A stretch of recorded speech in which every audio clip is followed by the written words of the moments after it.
नमस्कार, हमारा नाम है समरीन और आपने देखना शुरू कर दिया है लाइव सिटीज।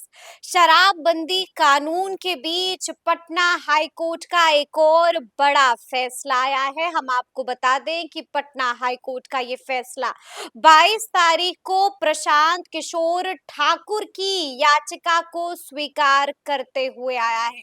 फैसला क्या कुछ है, सब कुछ हम आपको तफसील के साथ इस वीडियो में बताने जा रहे हैं। तो एक बार फिर से इस मुद्दे पर सीधी बातचीत करने के लिए हमारे साथ पटना हाई कोर्ट के जाने माने एडवोकेट देव प्रकाश जी हैं।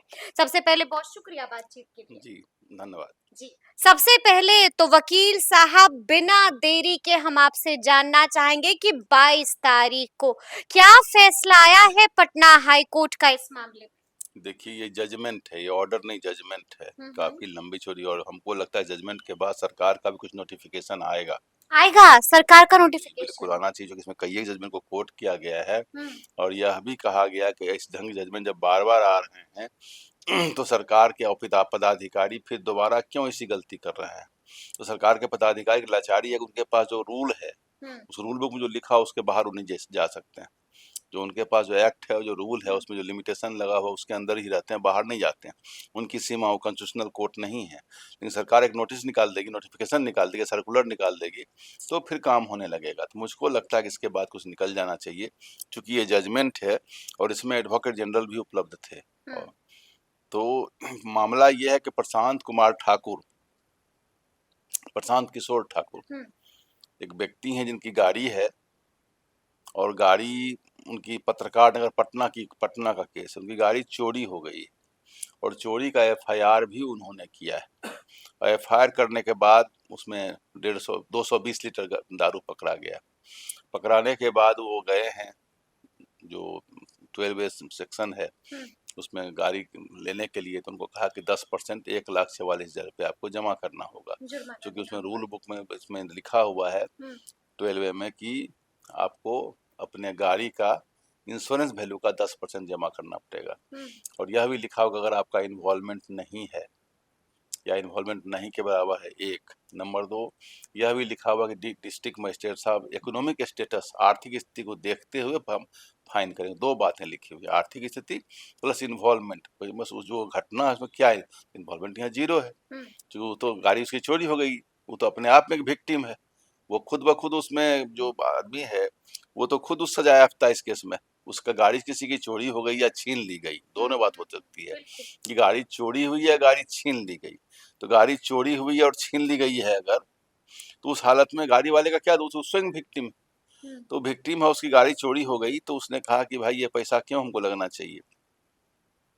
वो आदमी अपील में गया, फिर रिवीजन में गया, कहीं से कोई उसको राहत नहीं मिली। एक बार तो हाईकोर्ट ने वापस कर दिया था केस को, यह कह करके कि आप फिर से जाके अपना अपील में इन बातों को रखिए। लेकिन अपील में जाने के बाद, रिवीजन के जाने के बाद भी कोई ढाक के तीन पात, कोई राहत नहीं। जिसमें एक बड़ा अच्छी बात वहाँ कहा गया है कि ठीक है रूल बुक में लिखा हुआ था, लेकिन लॉ में दो चीज होता है, जस्टिस एंड लॉ। न्याय अलग है और कानून अलग है। और कहता है कि कानून, न्याय के सामने कानून भी झुक के प्रणाम करती है। और यह बात हम नहीं कह रहे हैं, एडवोकेट जनरल ने कहा कि जस्टिस के सामने लॉ को भी बेंड करना चाहिए, झुकना चाहिए। तो उनको जब देखना चाहिए कि आदमी की गाड़ी चोरी की गाड़ी है और एफआईआर भी किया हुआ है, तो रिस्पेक्टिव कितना उसमें दारू मिला है नहीं, उससे क्या मतलब है उसका। वो तो स्वयं विक्टिम, उसकी गाड़ी चोरी हो गई, उसको तो जैसे ही वो आदमी खड़ा होता है उसकी गाड़ी वापस करिए बाइज्जत, गाड़ी का क्या दोष है उसमें। तो आप यह नहीं करते उसको फाइन करिए, फिर गाड़ी मालिक का क्या दोष है। वो गाड़ी मालिक का कोई दोष ही नहीं है।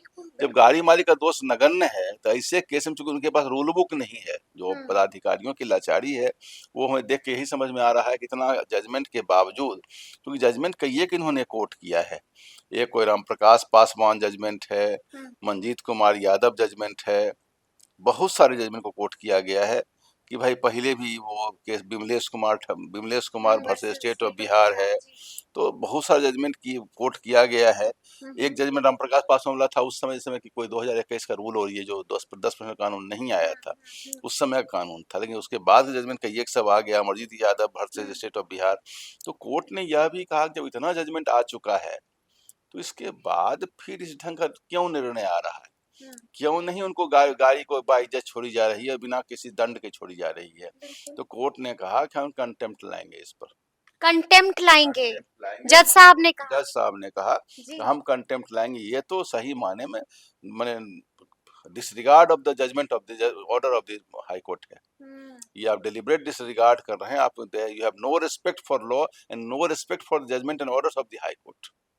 तो आप कोर्ट के आदेश को हम जज को, और ये नहीं, जब एक रूल देखिए, सबसे बड़ी जब हाई कोर्ट कोई जजमेंट आ जाता है तो रूलिंग हो जाती है। बिल्कुल बिल्कुल। जब रूलिंग हो जाती है तो आपके रूल बुक में कुछ भी लिखा हुआ हो तो जजमेंट को देखना चाहिए। और जजमेंट प्राय किताबों में, उनके जो बुक रूल बुक के किताब होते हैं उसमें इसको इनकॉर्पोरेट किया जाता है। और इनकॉर्पोरेट, लेकिन कुछ पदाधिकारी जो हैं थोड़ा वो जनरल डायर वाला वो घुट्टी पिए हुए हैं, उनको उसके बिना लगता है, जबकि जनरल डायर को नहीं, को हम लोग ब्लैक पार्ट में गिनते हैं।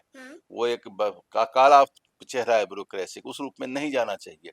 ये वेलफेयर गवर्नमेंट का ब्यूरोक्रेट है, देखना चाहिए। स्पष्ट दिखाई पड़ रही है जब कि भाई जब चोरी की गाड़ी है, इस आदमी कोई दोष नहीं है, तो इसकी गाड़ी को क्यों दंड लगेगा? कहा आप आइए ले जाइए गाड़ी को। जब कोई गाड़ी चोरी हो गई या किसी गाड़ी छीन ली गई, अच्छा उसके बाद भी जब गाड़ी चोरी हुई थी, जब भी चोरी गाड़ी, 2-3 घटना हमने देख लिया है इसमें कि चोरी गाड़ी में वो नंबर नहीं लगा था जो गाड़ी का नंबर होता है, वो दूसरा नंबर एक लगा देता है, नंबर प्लेट को बदल दिया जाता है। बदल दिया जाता है। फिर बाद में पता लगता है कि असली गाड़ी का मालिक कोई और है। तो मतलब पार काफी झोले क्रिमिनल, जब क्रिमिनल ही है ये, स्मगलर और क्रिमिनल का काम है दारू।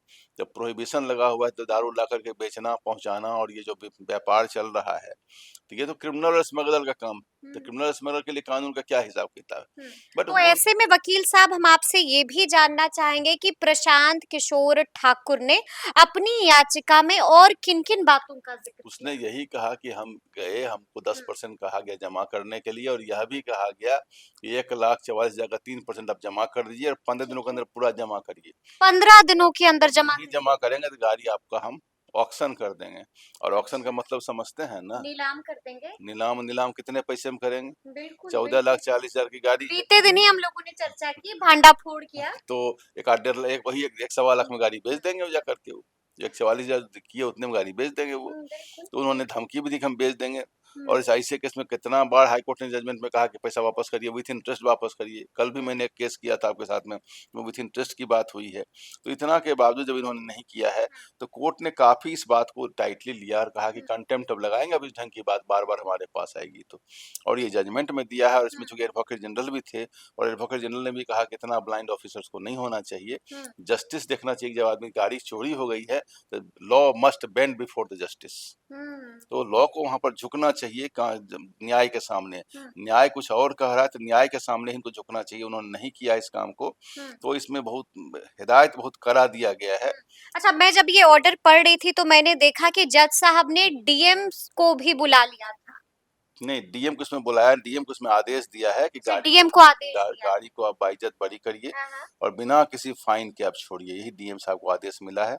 और यह और क्या कुछ कहा है कोर्ट में? इसको कोर्ट ने यही कहा कि इस ढंग के आदेश हम जब बार बार हम दे रहे हैं तो जिन लोगों की गाड़ियां चोरी हुई हैं आपके माध्यम से हम बोल देते हैं, और जो पदाधिकारी हैं अगर वो भी सुनते हैं तो उनके लिए वो, जिनकी गाड़ियां चोरी हुई है और पहले से एफआईआर है, और साथ में यह भी कहा गया कि ऐसा नहीं कि कुछ लोग अपना गाड़ी का ही धंधा करते हों, एक ठो एफआईआर पहले से करवा करके और फिर वो जब पकड़ा जाता है तो कहते हैं हम तो एफआईआर किए हुए। तो इस एंगल को भी देखा जाए कि कोई इन्वॉल्वमेंट तो नहीं है। और जब केस चल रहा था तो लोगों ने कहा कि भाई ये जो गाड़ी मालिक है इनका क्रिमिनल रिकॉर्ड, इनके पीछे कोई इंसिडेंट है, कहीं चोरी चमारी मारा पीटी कहीं होंगे। तो बोला कि इस क्रिमिनल रिकॉर्ड का यहाँ क्या रेलिवेंस, इनकी जो गाड़ी एफआईआर में कोई डाउट नहीं है, गाड़ी क्रिमिनल रिकॉर्ड कोई और चीज का होगा, वो गाड़ी संबंधी बात नहीं है उसमें, तो उसका कोई रेलिवेंस नहीं। देखा जाएगा कि कहीं यही बात तो नहीं है कि भाई ये जो चोरी घटना बता रहे हैं वो कहीं बनी बनाई तो नहीं है, इन्वॉल्वमेंट इनका तो नहीं है। अगर इन्वॉल्वमेंट नहीं है तो ऐसे केस में बाइज्जत गाड़ी को बरी किया जाए, यही इसने कहा गया है। और हमें लगता है कि इस पर सरकार का भी कोई नोटिफिकेशन आएगा। दो बातें इसमें होंगी, चोरी गाड़ी है वो अगर चोरी हुई है एफआईआर बजाबते है उसके पहले के डेट का, और दूसरी बात कि गाड़ी मालिक की कोई संलिप्तता नहीं है ऐसे केस में, तो हम्म। ऐसे केस में उनको गाड़ी को बाइज्जत बरी किया जाएगा। चूंकि वो आते हैं और फिर वहां जाते हैं, जो पदाधिकारी हैं, जो कन्फिस्केशन पदाधिकारी, उनके पास, ऑक्शन पदाधिकारी के पास, बिल्कुल और भटकते फिर रहते फिर हैं, फिर वहां से परेशान अपील होते में, फिर रहते हैं। रिवीजन में, और ढाक के जी, 3 जी, पात, जी। पता नहीं क्यों नहीं कुछ होता है, समझ में नहीं बात आ रही अच्छा, है। हम आपसे ये भी समझना चाहेंगे वकील साहब कि चोरी की गाड़ियों में जो शराब तस्करी का पूरा खेल चल रहा है, इसको लेकर के कानून क्या कहता है?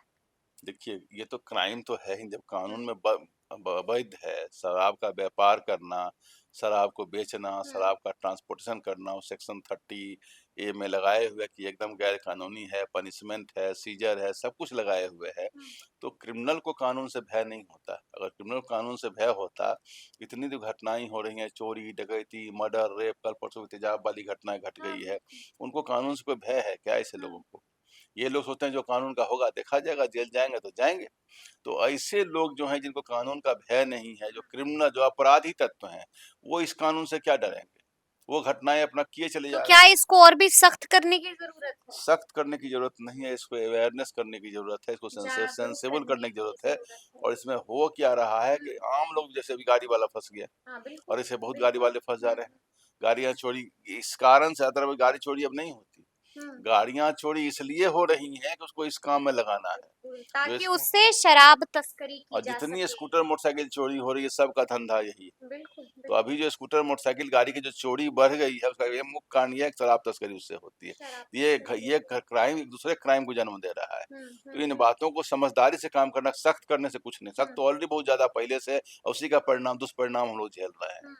अच्छा, थोड़ा-सा हम आपसे ये भी चर्चा करना चाहेंगे कि शराबबंदी कानून में अब तक क्या-क्या संशोधन हो गया है वकील साहब? देखिए, पहले तो सीजर था, हाँ, रिलीज का सिस्टम नहीं था। ठीक है। अब हो गया है कि उसमें पहले का 50% ले लेंगे हम, गाड़ी हुँ, के जो हुँ, इंश्योरेंस वैल्यू है, उसके बाद घटा के 10% कर दिया गया है। पहले यह भी नहीं था कि डीएम साहब को पावर था ऑक्शन के, से सीधे से सीज कर लीजिए और ऑक्शन कर दीजिए। हुँ, तो धीरे-धीरे, स्टेप बाय स्टेप बहुत सारा इसमें आया है रिलीज। यह भी आया कि जो पीते हुए पकड़े जाएँगे, पहली बार पकड़े जाएँगे, ₹2000 फाइन देकर के उनको छोड़ दिया जाएगा। हुँ, पहले ये सब काम, पहले बीच में ₹40,000 आया था, 40,000 देके छोड़े छूटेंगे, फिर 2000 आ गया है, तो पहले से रिलैक्स हुआ है। हुँ। लेकिन पीसमिल हुआ है, थोड़ा-सा इसको फिर से कानून को रिविज़िट करने की ज़रूरत है। रिविज़िट करने की ज़रूरत है। कहाँ-कहाँ पर आपको गुंजाइश नज़र आ रही है? अब हम तो समूचे बात तो नहीं बता सकते, लेकिन रिविज़िट यही करना है हाँ, इसमें कि इसका दुरुपयोग जहाँ-जहाँ हो रहा है उसको रोकना पड़ेगा, रोकना पड़ेगा। और आम लोग ना फँसें। क हम लोगों ने कई एक केस देखा हुँ, है कि एक कोई लेडी थी और वो बाहर गुवाहाटी रहती थी, उसका कोई छोटा-सा घर किराया लगा हुआ था। हुँ, किसी किराएदार की गलती थी, किराएदार के यहाँ भी कोई संबंधी आया था, उसकी गलती का उसका घर सीज़ कर लिया। हुँ, तो इस ढंग की घटनाएँ कुछ बहुत सारी, या कोई जो शादी वाली घटना थी, कोई दुल्हन तैयार हो हुँ, रही थी और हुँ, वहाँ पुलिस जाके चेक कर रही थी। तो ये सब जो दुष्परिणाम हो रहा है, ये थोड़ा-सा पिंचिंग है। ये हुँ। सब ना हो, इसको प्रोटेक्शन कानून में करना पड़ेगा। यानी कि रिविजिट करना होगा, तो अब देखना होगा कि आगे-आगे क्या-क्या होता है। तो फिर ये पूरी चर्चा, पूरी बातचीत और पूरा वीडियो आपको कैसा लगा है? कमेंट करके हमें ज़रूर बताइएगा। तो ऐसे तमाम अपडेट्स के लिए बिल्कुल ऐसे ही हमारे साथ बने रहिएगा और देखते रहिएगा लाइव सिटीज़। बहुत शुक्रिया।